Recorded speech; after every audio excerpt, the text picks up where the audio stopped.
So I'd like to extend my thanks to the organizers for accepting my paper for presentation. And somewhat appropriately, I find myself presenting in the slot immediately before lunch. So I'd like to begin my paper with a story mentioned in some historical sources. While detained by the order of the Caliph al-Mu'tasim, Imam Ahmed bin Hanbal was brought in chains before a map of the world. The source for this report does not explain what his interrogators hoped to accomplish by doing this. Why would they bring Imam Ahmed before a world map? Writes Michael Cooperson.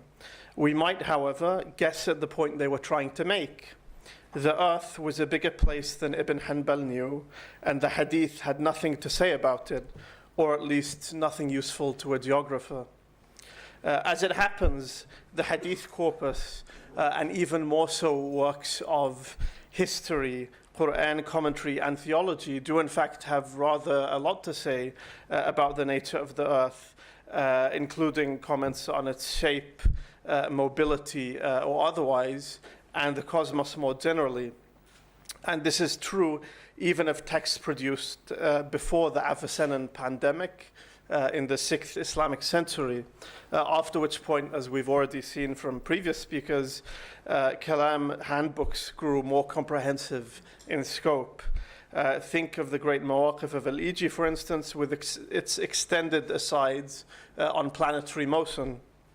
So no later than the 3rd Islamic century, the structure of the heavens came to feature, albeit somewhat incidentally, in theological discussion, as reported by later Kalam authors.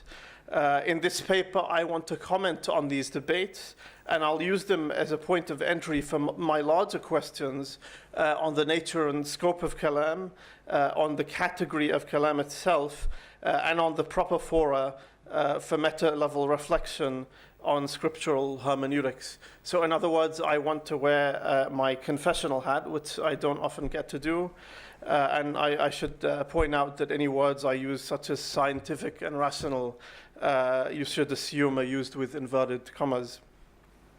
So according to the Bahshami Mu'tazili Abu Rashid al-Nisapuri, Abu Ali and Abu Hashim al-Jabba'i disagreed on the shape of the earth. Abu Ali was quite insistent that it was flat, while his son suspended judgment on the issue. Abu Rashid, while reporting the disagreement on this issue, provides us with a battery of arguments for and against each position. Ptolemy and Aristotle recur frequently, as do common sense arguments, and more interestingly for us, scriptural data. So only after discussing two rational arguments against the roundness of the earth does Abu Rashid invoke the Quran. He mentions the ayah, وَالْأَرْضَ بَعْدَ ذَلِكَ دَحَاهَا, and dahaha, he says, means flattened. So he's saying the Quran supports the idea of a flat earth. In response to that, a fictive interlocutor answers, God intended by this verse only God intended by this verse only parts of the earth. For the earth contains flat expanses. So he's saying when God says we flatten the earth, it means parts of the earth, not the earth as a whole. And there is no reason not to restrict the scope of the verse if some evidence or dalil requires it. Though the back and forth continues on this point for several pages, Abu Rashid eventually concludes that the choicest opinion, or al-aqrab, is that the earth is flat. But he does not do so dogmatically. His reasons for so doing are in fact a product of his commitment to rational investigation or nazar. He does seem to adopt the principle later theologians refer to as the Qanun al-Ta'wil. And Abd al-Qahir al-Baghdadi, the Ash'arite, in his discussion of the earth's mobility or otherwise, in his Kitab Usul al-Din, is more straightforwardly doxographical. So as well as providing arguments for and against a variety of positions, he's very invested in simply exploring the various opinions on the issue. So Abd al-Qahir leans very heavily in this discussion on Ash'ari's maqalat, somewhat unsurprisingly, for those of you who are familiar with Baghdadi. Muslims, Jews, and Christians, he writes, all agreed that the earth is stationary, with the exception of occasional tremors afflicting its inhabitants, earthquakes and that sort of thing. On this point, they're in agreement with such luminaries as Plato, Aristotle, Ptolemy, and Euclid. Some of the Buddhists, or Sumaniya, allege that it falls perpetually, so the earth is always in motion, always sort of descending in space. Others, he mentions, even claim that it is the earth that moves and the firmament that is fixed. But these opinions are obviously false to our author. The earth cannot perpetually be falling, Baghdadi says, for one observes that objects cast down to the earth do indeed land on the ground, with lighter objects taking more time to do so than heavier objects. I'm not a physicist, so I can't comment on the accuracy of that claim. The discrete conclusions of our authors interest me here less than what I would term their cognitive openness. So authors like Abd al-Qahir and Abu Rashid are willing to engage with their opponents on even ground in attempt to confute them. However, this was not the only attitude evident among pre-modern Muslims.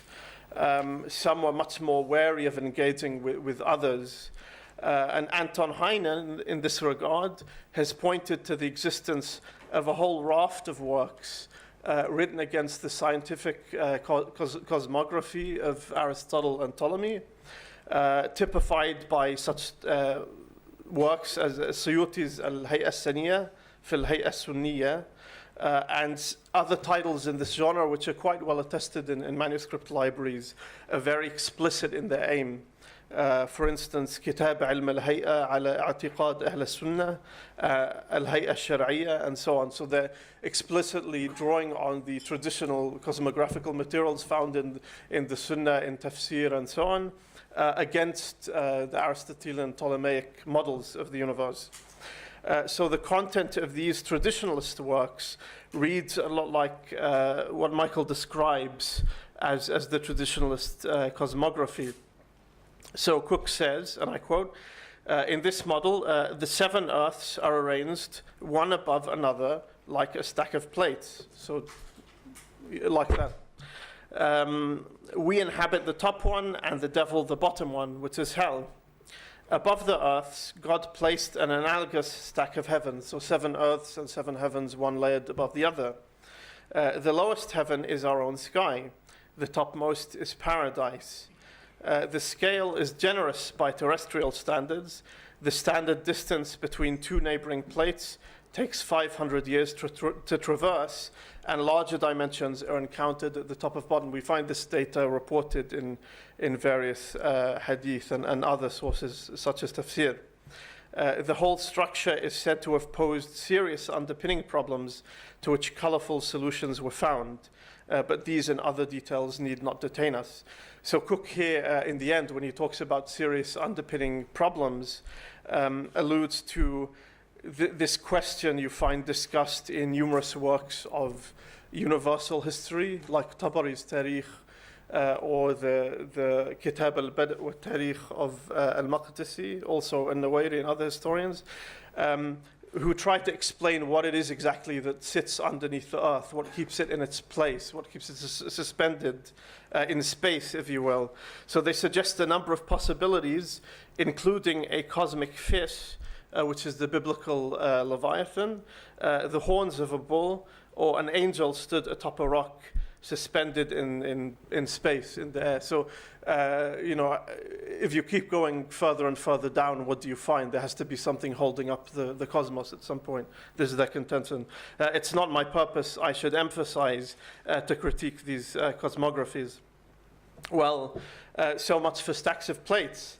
As we've seen already, the locus and motion of the heavenly bodies were matters of no less controversy than the earth's. Authors such as Al-Biruni were aware of early claims that the earth moved about the sun. This was a position popularly attributed to Pythagoras. We know this was the belief of Aristarchus, among others, of the ancients. Other Muslim authors, that is, were quite willing to entertain the possibility that this was actually the case. That is, it's the earth that moves and not the firmament about it, if only fleetingly. So Stefan Reichmuth makes this comment on Murtada Zabidi in his book on Zabidi. He seems to be prepared to entertain this position. Like all good followers of Aristotle and Ptolemy, however, pre-modern Muslims generally agreed that the earth was at the center of everything and that it was immobile at the center of everything. There are a handful of exceptions. The most entertaining and one of the subjects from which I produced the title of this paper is the mysterious Uthman bin Abd al-Mannan, who flourished in the mid-18th century, who Ihsanoglu, the historian of science, tells us, adopted Copernicus's opinion on a very interesting ground, and that is that it makes more sense to turn skewered meat around fire than to turn fire around meat. So he takes a very common sense approach to this question of heliocentrism. If you want to cook a kebab, you turn the meat around, you don't turn the fire around the meat. This is his reasoning. So much post-classical Islamic astronomy, which laid the foundation, or the mathematical foundation at least, for the Copernican revolution, was intimately concerned with how to reconcile Aristotle and his ideas about heavenly motion with Ptolemy's models, in which motion is not exactly circular. So post-classical Islamic astronomy is forever trying to square the circle. How do we reconcile these two authorities? They typically sided with Aristotle, so in the notion that heavenly motion ought to be perfectly circular. Of course, they never quite got there.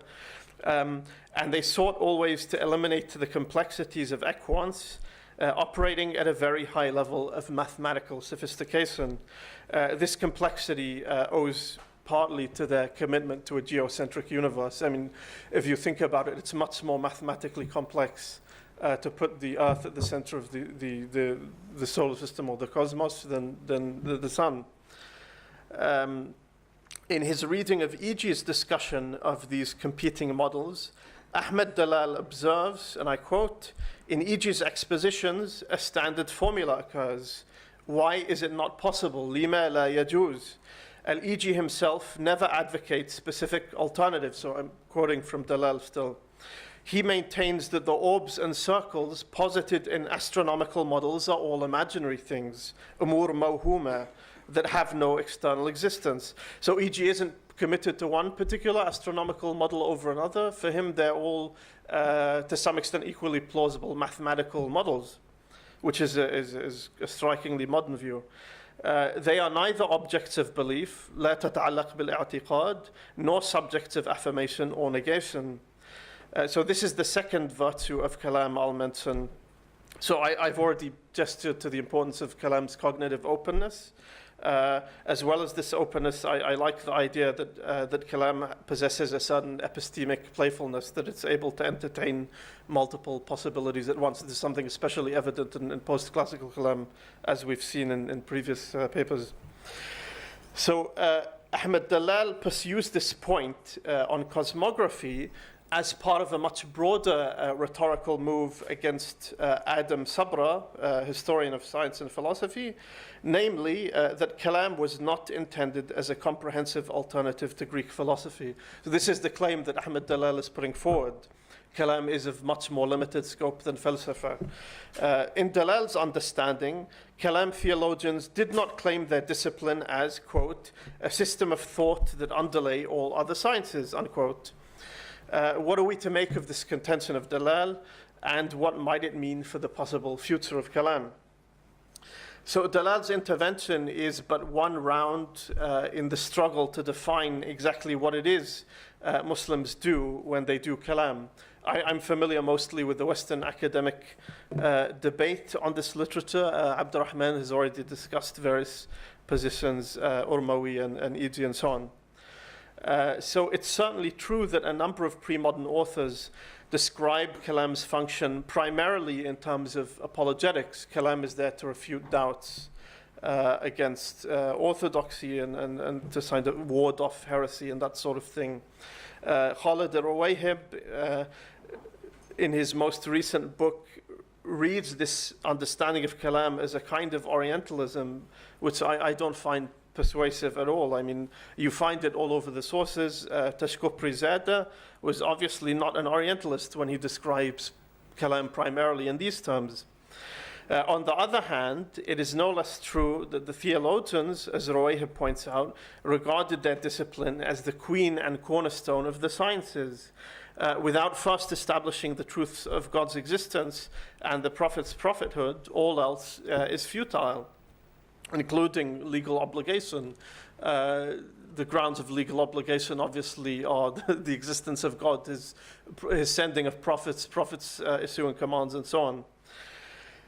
E.g. holds that Kalam embraces every rational judgment or hukm nadari concerning knowable things that are either religious beliefs or things on which they depend. So Kalam embraces these two categories, religious beliefs or things on which religious beliefs depend. Given that the mawaqif includes substantial sections on astronomy under this rubric of things on which religious belief depends, I'm going to have to suspend judgment on this question of the scope of Kalam, because it seems quite evidently that Kalam could conceivably include all kinds of topics. And in the late Ottoman period, this is indeed what we find. So for instance, in the late 19th and early 20th century, the Ottoman bestsellers, Al-Risala al-Hamidiyya and Al-Husun al-Hamidiyya, both of the Tripolitan scholar Hussein al-Jasir, addresses everything from slavery to polygamy to the war of Gog and Magog explicitly as parts of the subject matter of Kalam. These are written as Kalam treatises. So Jasir's contribution is part of the broad movement we've already heard mentioned before of Neo-Kalam in the late 19th and early 20th centuries, masterfully analyzed by Rutrad Wiedland recently. As Ruwayhib and others have noticed, calls that Kalam meet the challenges of the modern or read Western knowledge fell on all but deaf ears after the early 20th century. So you do see a flurry of works produced in this period, and then after the early 20th century, not much more appears. So as part of this Neo-Kalam tendency early in the last century, a torrent of works appears on the subject of the so-called Hay'a Jadida, new astronomy, Copernican astronomy, heliocentric cosmography.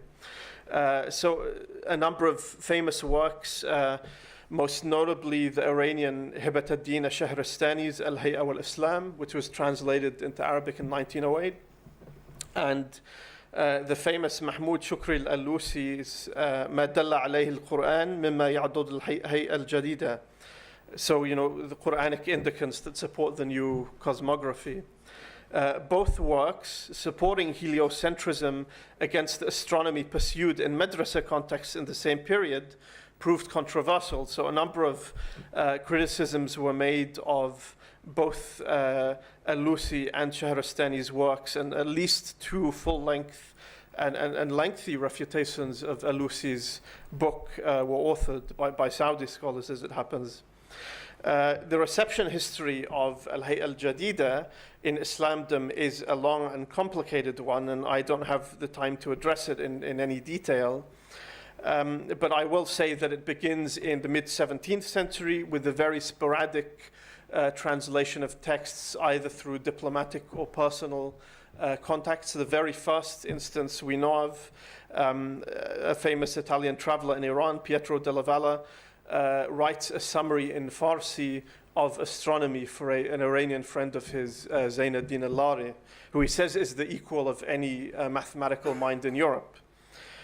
So by the early 19th century, the trickle of translations of European scientific works became a flood, particularly after Muslim rulers in Iran, Egypt, and the Greater Ottoman Empire sent students abroad for training in the European sciences.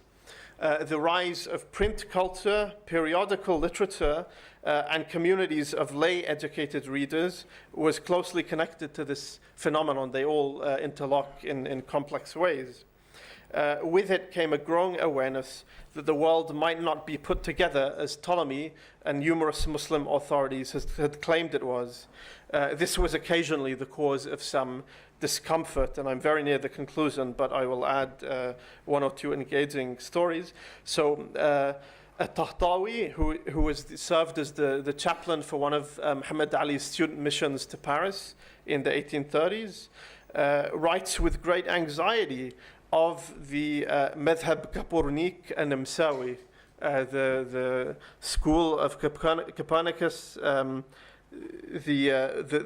Viennese Copernicus, and other astronomers, modern astronomers, whose teachings, he writes, contradict all the holy books. Elsewhere, modern learning was received more warmly. So when you study the reception history of modern astronomy, it's a bit of a mixed picture, and some are kind of very hostile, others much less so.